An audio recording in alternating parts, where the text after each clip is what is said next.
Nagdangat sa 55,073,404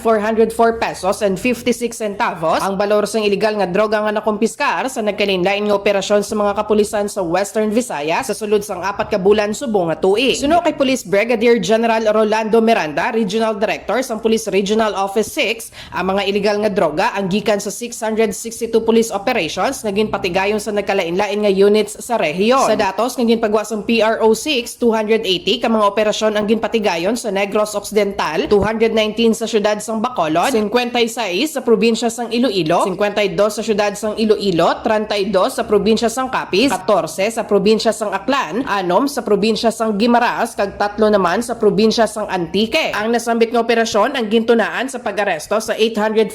ka mga individual nga nagapatigayon sang illegal drug activities. Sa 841 ka mga nadakpan, 357 ang gikan sa probinsya sang Negros Occidental, 284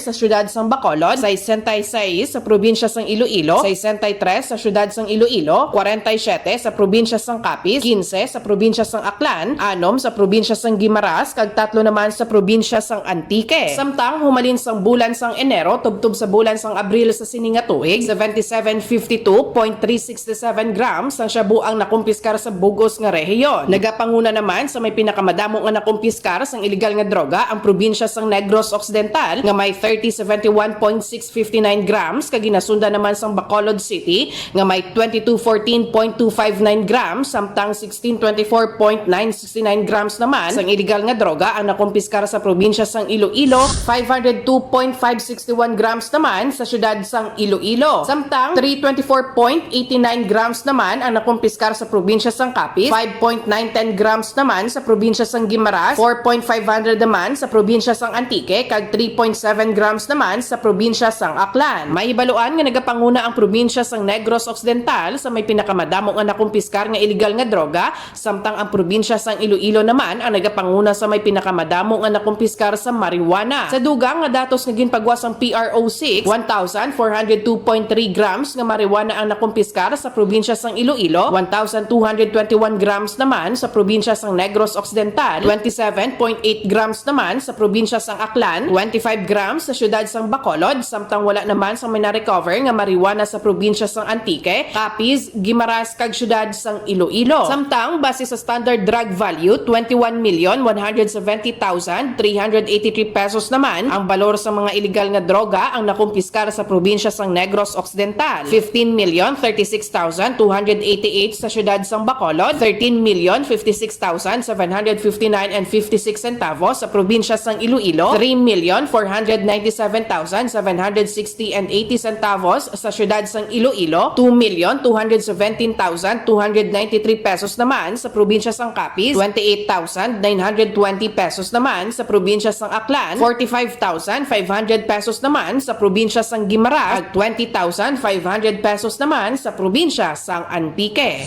Balita gikan sa syudad sang Iloilo, ini si Karen Badilla nagabandera sa matuod nga serbisyo publiko kag kalingawan sa Iloilo, Radyo Bandera.